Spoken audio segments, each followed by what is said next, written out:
हाय बच्चों, मैं सीमा सैलजानन आप सभी लर्नर्स का मेरे चैनल साई बेसिक्स जूलॉजी पर वेलकम करती हूँ। तो आज इस वीडियो में हम किस बारे में बात करने वाले हैं, तो हम बात करने वाले हैं ब्रैंकियोस्टोमा की।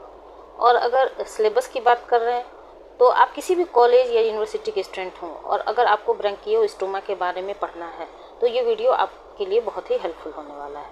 वैसे ये रज्जू भैया यूनिवर्सिटी इलाहाबाद स्टेट यूनिवर्सिटी का सिलेबस है BSc 5th सेमेस्टर का। और पेपर कौन सा, तो सेकंड, किस नाम से, diversity of chordates and comparative anatomy. तो इससे पहले मैं आपको बता देना चाहती हूँ कि इस प्लेलिस्ट में ऑलरेडी क्या क्या हम कर चुके हैं, ठीक है। तो इसमें आपको ओरिजिन ऑफ कॉर्डेट्स मैंने बहुत अच्छे से पढ़ाया है, classification of phylum chordata up to class हो चुका है यूनिट 1 में, और hemichordata general characteristics and classification भी हो चुका है, एंड बेलेनोग्लोसस। तो हेमीकॉर्डेटा का में कौन सा एग्जांपल पढ़ना है हमें, बेलेनोग्लोसस के बारे में, जो ऑलरेडी मैं पढ़ा चुकी हूँ, habitat, morphology, anatomy, physiology and development. तो यूनिट 1 आपका पूरा कंप्लीट बेसिस पे हो चुका है। मैंने जहाँ जहाँ इंपॉर्टेंट था मैंने शॉर्ट्स के फॉर्म में रिवीजन के लिए शॉर्ट्स भी अपलोड कर दिया है। दूसरे यूनिट में आपको पढ़ना है सिफेलोकॉर्डेटा एंड यूरोकॉर्डेटा। तो जनरली कॉर्डेट में हेमीकॉर्डेटा, यूरोकॉर्डेटा और सिफेलोकॉर्डेटा पढ़ना होता है। तो हेमीकॉर्डेटा में बेलेनोग्लोसस हो चुका है और सिफेलोकॉर्डेटा में अभी हम general characteristic and classification already हो चुका है। और अभी इस वीडियो में हम बात करने वाले हैं डिटेल्ड स्टडी ऑफ ब्रैंकियोस्टोमा, जिसे एम्फियोक्सस के नाम से भी जाना जाता है, उसके हैबिटेट, मॉर्फोलॉजी, एनाटॉमी और फिजियोलॉजी के बारे में। तो ये वाला सेक्शन आपका पूरा हो जाएगा। उसके बाद फिर यूरोकॉर्डेटा होने वाला है, ठीक है। तो बच्चों मैं बता देना चाहती हूँ कि इस पेपर में, सेकंड पेपर में, मैं आपको यूनिट 1 करवाऊँगी कंप्लीट बेसिस पे, यूनिट 2 भी करवाऊँगी, यूनिट 3 भी करवाऊँगी, और यूनिट 4, 5, 6, 7 मैं नहीं करवाऊँगी, 4, 5, 6, 7, 8 नहीं करवाऊँगी। मैं आपको जो कॉर्डेटा वाला पोर्शन है 1, 2, 3 वो करवाऊँगी, ठीक है। क्योंकि एनिमल फिजियोलॉजी और कॉम्परेटिव एनाटॉमी वाला पार्ट मुझे बिल्कुल भी पसंद नहीं है और मैं नहीं पढ़ाती हूँ अपने चैनल पे। तो आप कॉर्डेटा वाला पार्ट यहाँ से गेन कर सकते हैं। और ये तीनों यूनिट भी अगर आप कंप्लीट बेसिस पे अच्छे से कर लेंगे तो आसानी से आप 2 तो लॉन्ग क्वेश्चन इसमें से आ ही जाएंगे, 2 शॉर्ट्स भी आ जाएंगे और वेरी शॉर्ट्स में भी। तो मैं इसलिए बता देना चाहती हूँ कि अभी एग्ज़ाम में टाइम है, तो आप अपने एंड से भी कॉम्परेटिव एनाटॉमी किसी और वीडियो से कर सकते हैं, ठीक है। तो ये स्टार्ट करते हैं ब्रैंकियोस्टोमा। तो ब्रैंकियोस्टोमा को और हम किस नाम से जानते हैं, तो ब्रैंकियोस्टोमा को हम कॉमनली नोन एज एम्फियोक्सस और लैंसलेट्स के नाम से भी जानते हैं, ठीक है। Amphioxus are small marine invertebrates. ये क्या है, ये एक स्मॉल मेराइन इनवर्टिब्रेट्स होता है belonging to the subphylum cephalochordates, ठीक है।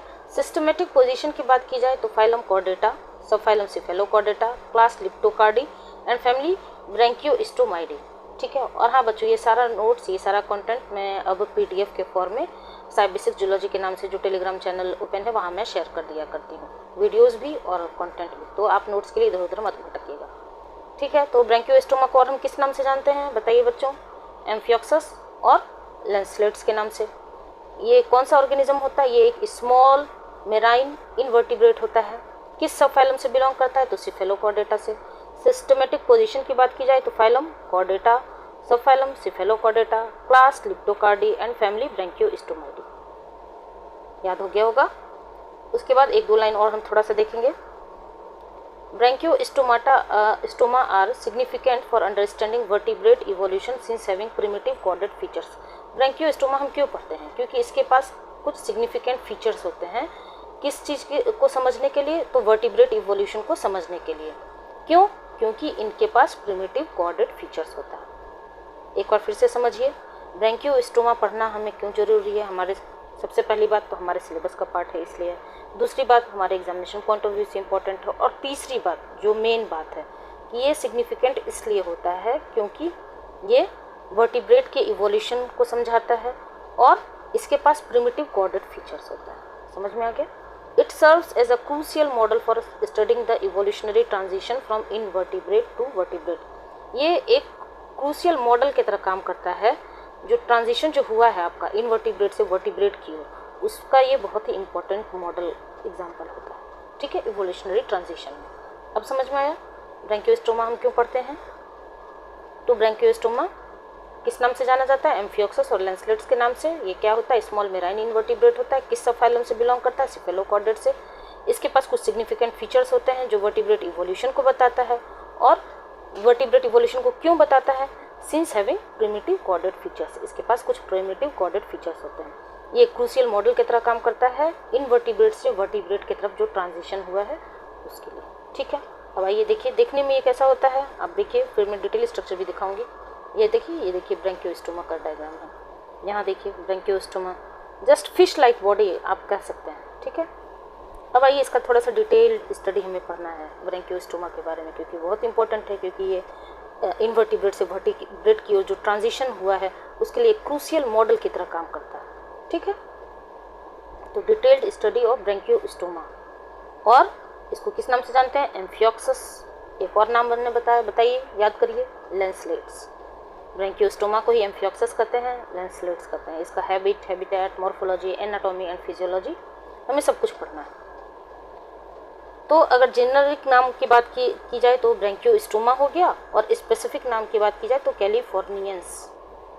और वैसे तो मैं कैपिटल लेटर यूज़ करती हूँ, लेकिन ये जो नाम मैंने लिखा है वो क्यों स्मॉल लेटर यूज़ हुआ है? क्योंकि अगर आप जूलॉजी के स्टूडेंट हैं, साइंस के स्टूडेंट हैं, तो कहीं भी अगर बोटेनिकल नेम लिख रहे हैं या फिर जूलॉजिकल नेम लिख रहे हैं तो बायनोमियल नोमेनक्लेचर जब आप पढ़िएगा या फिर पढ़े होंगे तो उसके कुछ नियम होते हैं। तो उसका फर्स्ट लेटर जो जेनरिक नाम का होता है वो तो आप कैपिटल यूज़ कर सकते हैं, बट उसके बाद आपको सारा स्मॉल लेटर में लिखना होता है, क्योंकि आप हैंडरिटन इटालियन नहीं लिख सकते हैं। ठीक है, तो इसलिए हम स्मॉल लेटर यूज़ करेंगे। ब्रैंकियोस्टोमा कैलिफोर्नियंस। तो आइए देखते हैं सबसे पहले इंट्रोडक्शन। डिस्कवर्ड बाय पैलस इन 1778। कैसा होता है मैंने आपको दिखाया, fish like animals that show distinct corded features through out life. Fish like body होता है और ये एक डिस्टिंक्ट फीचर शो करता है थ्रू आउट लाइफ, पूरे लाइफ में। It has a transparent spindle like body, laterally compressed and pointed at both ends, commonly known as amphioxus और लैंसलेट्स। तो डिस्कवरी किन्होंने किया? पैलस ने। कब? 1778 में। ये एक डिस्टिंक्ट फीचर्स की तरह काम करता है थ्रू आउट लाइफ। कैसा होता है? ट्रांसपेरेंट होता है, स्पिंडल लाइक बॉडी होता है और लेटरली कंप्रेस्ड होता है and pointed at both ends. मैं फिर से आपको दिखा रही हूँ, यहाँ देखिए ट्रांसपेरेंट दिख रहा है आपको, ये ट्रांसपेरेंट बॉडी अंदर का दिख रहा है, इलोंगेटेड है। ठीक है, पॉइंटेड है दोनों एंड से। ठीक है, तो ये कैसा है? ट्रांसपेरेंट होता है, स्पिंडल लाइक बॉडी होता है, लेटरली कंप्रेस्ड होता है और pointed at both ends. Clear है? अब आइए हैबिट एंड हैबिटेट, किस तरह के वातावरण में ये रहना पसंद करते हैं। तो ये बरोइंग का मतलब क्या?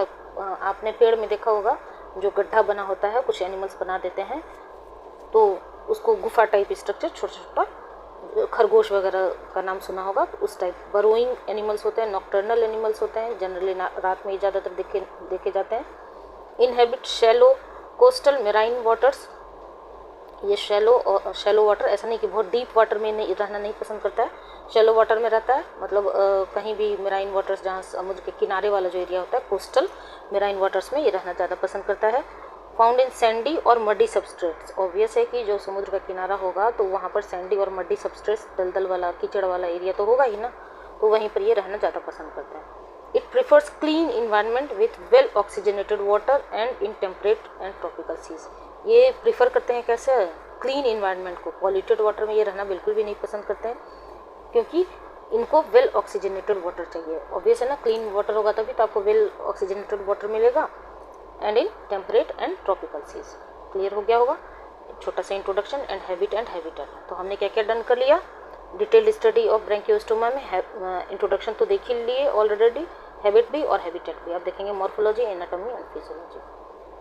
तो बच्चों ये है इस पूरे वीडियो का मदर स्लाइड, नहीं ये नहीं है मॉर्फोलॉजी और उसमें एनाटॉमी। मैंने इस वीडियो का मदर स्लाइड नहीं तैयार किया, कोई बात नहीं, आप अपने एंड से कर सकते हैं। तो मॉर्फोलॉजी में हम क्या क्या देखेंगे? Morphology means physical appearance, means दिखने में बाहर से कैसा होता है। ठीक है, तो आइए देखते हैं कैसा होता है। वैसे तो मैंने दिखाया भी है, फिर से हम थोड़ा और डिटेल देखेंगे। बॉडी शेप कैसा होता है? सिलिंड्रिकल होता है, इलोंगेटेड होता है, लेटरली कंप्रेस्ड बॉडी होता है, रिजेंबल्स लाइक फिश, जैसा मैंने दिखाया। साइज कैसा होता है? Amphioxus typically measures between 5 to 7 centimetre के होते हैं। हेड एंड टेल होते हैं। It lacks distinct head and pointed anterior and posterior end of the body. ये जो है एक अच्छा मतलब डिस्टिंक्ट हेड को लैक करते हैं, नहीं पाया जाता है head. Mouth surrounded by oral cirri, और इनका जो मुंह होता है वो ओरल सीरी से घिरा होता है। तो डिस्टिंक्ट हेड नहीं होता है, but pointed anterior and posterior end of the body होता है। पॉइंटेड होता है, एंटीरियर और पोस्टीरियर एंड आपका कैसा होता है, पॉइंटेड होता है। एंटीरियर और पोस्टीरियर क्या, एंटीरियर और पोस्टीरियर देखिए, एंटीरियर मुंह वाला जो एरिया होता है ये, पोस्टीरियर पूंछ वाला जो एरिया होता है ये कैसा है, पॉइंटेड है। समझ में आया? साइज बता दिया मैंने, 5 से 7 सेंटीमीटर होता है। बॉडी सेगमेंटेशन की बात की जाए तो सेगमेंटेड बॉडी आपको मैंने दिखाया, segmented body with numerous myotomes which are muscle blocks giving segmented appearance of its body. जैसे हमारे बॉडी में मसल्स होते हैं ना, उसी तरह इनके बॉडी को में जो मसल्स होते हैं उसको क्या कहते हैं, मायोटोम्स होते हैं। वो कैसा होता है, सेगमेंटेड होता है और ब्लॉक लाइक स्ट्रक्चर बनाया होता है, giving segmented appearance of its body, और बॉडी को सेगमेंटेड अपीयरेंस देता है। देखिए यहाँ देखिए आपको कुछ सेगमेंटेशन नज़र आ रहा है, यहाँ देखिए ये सेगमेंटेशन सेगमेंटेड बॉडी दिख रहा है यहाँ। और थोड़ा सा और डिटेल में जूम करके जब देखिएगा तो इस तरह का ये स्ट्रक्चर दिख रहा है, इस तरह का स्ट्रक्चर मायोटोम्स। अभी और इसका जो बढ़िया डिटेल फाइन स्ट्रक्चर है वो भी मैं आपको शो करूँगी। ठीक है, तो बॉडी सेगमेंटेशन होता है, सेगमेंटेड बॉडी होता है। फिन्स ऑब्वियस है, फिश के बारे में आपने पढ़ा होगा तो फिन्स का नाम तो सुना होगा। Amphioxus having dorsal fin running along the back and a ventral fin along the lower side of the body. इसके पास डोर्सल फिन और वेंट्रल फिन दोनों होता है। अब एंटीरियर और पोस्टीरियर तो मैंने बताया, और डोर्सल और वेंट्रल क्या होता है, एक एक टर्म आप क्लियर करिए बच्चों। मैं चाहती हूँ कि आप छोटे से छोटे टर्म को अच्छे से समझिए। डोर्सल हो गया आपका पीठ वाला एरिया, जो पीठ वाला पोर्शन होता है उसको कहते हैं डोर्सल साइड, और वेंट्रल जो आपका बेली पोर्शन, पेट वाला जो एरिया होता है उसको कहते हैं वेंट्रल। तो इसके पास डोर्सल फिन भी होता है, पीठ से अटैच्ड भी होता है, और वेंट्रल बेली वाला पोर्शन जो होता है पेट वाला एरिया उससे भी अटैच्ड होता है along the lower side of the body. ठीक है, उसके बाद नोटोकॉर्ड की बात है। नोटोकॉर्ड होता है कि नहीं, बिल्कुल होता है, वेल एक्सटेंडेड नोटोकॉर्ड होता है through out the entire length of the body. तभी तो ये कॉर्डेड फीचर को शो करता है, क्योंकि इसके पास वेल ऑर्गेनाइज्ड नोटोकॉर्ड होता है। मॉर्फोलॉजी समझ में आ गया। बॉडी शेप कैसा होता है, सिलिंड्रिकल होता है, इलोंगेटेड होता है, लेटरली कंप्रेस्ड बॉडी होता है, फिश लाइक दिखने में होता है, रिजेंबल। साइज 5 से 7 सेंटीमीटर होते हैं। बॉडी सेगमेंटेशन में मायोटोम्स पाए जाते हैं, सेगमेंटेड बॉडी होता है। फिन्स में डोर्सल और वेंट्रल फिन दोनों तरह के होते हैं। नोटोकॉर्ड में वेल एक्सटेंडेड नोटोकॉर्ड होते हैं through out entire length of the body. और हेड एंड टेल की बात करें तो ये एक डिस्टिंक्ट हेड को लैक करता है, बट पॉइंटेड होता है एंटीरियर और पोस्टीरियर साइड। और जो इनका जो मुंह होता है, माउथ, वो ओरल सीरीज से घिरा होता है। समझ में आ गया? ये तो मॉर्फोलॉजी, फिजिकल अपीयरेंस बाहर से कैसा दिखता है। अब अंदर में एनाटॉमी की बात हो रही है, अंदर का अपीयरेंस कैसा होता है। देखिए अंदर का appearance, external anatomy and internal anatomy. External anatomy covered body with a single lateral epidermis, single layered epidermis से ये कवर्ड होता है। Mouth is located ventrally leading into a pharynx with gill slits. Mouth जो है वो ventrally located होता है और leading with pharynx with gill slits, gill slits भी होते हैं। एंट्री पोर होते हैं located near the posterior end of the ventral side, posterior and की ओर एंटेरियो पोर होते हैं। ये एंटेरियो पोर क्या होता है, तो it is an opening through which water exits the water after passing through the pharyngeal slits. ये एक ओपनिंग होता है जहाँ से वाटर को ये एग्जिट आउट करते हैं बॉडी से। कब? After passing through the pharyngeal slits. Oral cirri, it filter particles before they enter the mouth. Mouth के पास होता है ओरल सीरी, और इस ओरल सीरी का क्या काम होता है कि ये हर एक पार्टिकल को मुंह के अंदर नहीं जाने देता, ये फिल्टर आउट करता है, इस फिल्टरिंग का काम होता है। ठीक है, आपने घर में फ़िल्टर लगाया होगा, पानी जो है सो आजकल कितनी गंदगी आ रही है, तो आप फ़िल्टर का यूज़ करते हैं। तो उसी तरह इनके पास भी ओरल सीरी होता है जो फिल्टर करता है कि किस पार्टिकल को मुंह के अंदर जाना चाहिए और किस पार्टिकल को नहीं जाना चाहिए। ठीक है, अब आइए इंटरनल एनाटॉमी में। इंटरनल एनाटॉमी में डाइजेस्टिव सिस्टम कैसा होता है, सिंपल स्ट्रेट डाइजेस्टिव ट्रैक्ट होता है। Mouth opens into the pharynx which contains numerous gill slits. Mouth जो है वो फेरिंग्स में ओपन होता है और जो न्यूमरस गिल स्लिट्स से घिरा होता है। Respiratory system, gaseous exchange occurs through the body surface and gill slits. ये बॉडी सरफेस से भी सांस ले सकते हैं और गिल स्लिट से भी। सर्कुलेटरी सिस्टम की बात करें तो simple closed circulatory system without a true heart नहीं होता इनके पास। देयर इज़ नो आरबीसी, कोई रेड ब्लड सेल्स नहीं होते हैं, और हीमोग्लोबिन एचबी, इनके पास आरबीसी भी नहीं होता है और हीमोग्लोबिन भी नहीं होता है। So oxygen is transported in the blood plasma. Oxygen जो ट्रांसपोर्ट होता है वो किस फॉर्म में ट्रांसपोर्ट होता है, ब्लड प्लाज्मा के फॉर्म में। एक्सक्रीटरी सिस्टम की बात करें तो excretion occurs through segmented nephridia. Segmented nephridia पाया जाता है। नेफ्रीडिया क्या होता है? एक्सक्रीटरी ऑर्गेन को बोला जाता है, ठीक है। रिप्रोडक्टिव सिस्टम की बात करें तो डाइसियस होता है। Dioecious separate male and female body. मैंने जो फर्स्ट डायग्राम आपको दिखाया, ये दोनों देखिए सेपरेटेड बॉडी है। क्या यहाँ एक मेल है और एक फीमेल है, ठीक है, एक मेल है एक फीमेल है। एनाटॉमी हो गया। अब इनका इंटरनल स्ट्रक्चर जो है सो और थोड़ा सा अच्छा स्ट्रक्चर देखिए अपने कॉपी में, नोटबुक में, एग्जाम में आए तो ये डायग्राम आप जरूर से ज़रूर बनाइएगा। अगर आपको एम्फियोक्सस या लैंसलेट्स या ब्रैंकियोस्टोमा के नाम से क्वेश्चन है तो ये वाला डायग्राम जरूर से देना है। आपके हो सकता है कि प्रैक्टिकल में भी ये पढ़ना हो, तो आप देख लीजिए अच्छे से इसका स्ट्रक्चर। यहाँ क्या है? डॉर्सल फिन है, ये आपका टेल वाला एरिया है, ये वेंट्रल फिन है। मैंने आपको बताया ना, ये डॉर्सल जो है आपका, ये डॉर्सल साइड क्या है? पीठ वाला एरिया है, और वेंट्रल साइड क्या है? पेट वाला, बेली वाला एरिया है, ठीक है। मायोमेयर्स हैं, मायोसेप्टा है, एंटीरियोपोर है। एंटीरियोपोर आप देख रहे हैं कहाँ है? एंटीरियोपोर आपका ये देखिए, ये वाला स्ट्रक्चर, ठीक है। ओरल सीरी किसके पास है? ओरल सीरी, ओरल सीरी है माउथ के पास, ये है माउथ। और ओरल सीरी का ही क्या काम है? ये फिल्टर आउट करता है कि कौन सा पार्टिकल माउथ के अंदर जाना चाहिए या नहीं जाना चाहिए। रोस्ट्रम है और नोटोकॉर्ड, ठीक है। दिख रहा है ना? बहुत सा अच्छा सा डायग्राम। एक और डायग्राम देख लीजिए, जो भी आपको पसंद आए, समझ में आए।